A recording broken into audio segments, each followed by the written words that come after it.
Magandang araw mga kaguro at welcome back sa aking channel. Ako po muli si Titser Ron, ang teacher na mahilig sa chicharon. At kung nanonood ka ngayon ay yan ay dahil inaabangan mo ang part 2 ng grade 3 MuseScore videos. Napapansin ninyo, medyo madilim kasi brown out. O shout out po sa aming kanoreko. Ayan, shout out kasi madilim. Binigyan niya ako ng magandang effects. At kung bago ka pa lang sa aking YouTube channel, huwag ka kalimutang i-click ang subscribe button and notification bell para updated ka sa mga videos na katulad nito. Simulan na natin!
Yun ang mga kagurat, maraming salamat sa panonood ng aking part 2 ng grade 3 music score videos.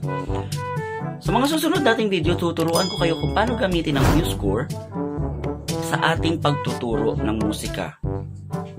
Diba lagi tayong nagtatanong, paano kantahin to, paano kantahin to, yung mga nasa LMs nating mga kanta.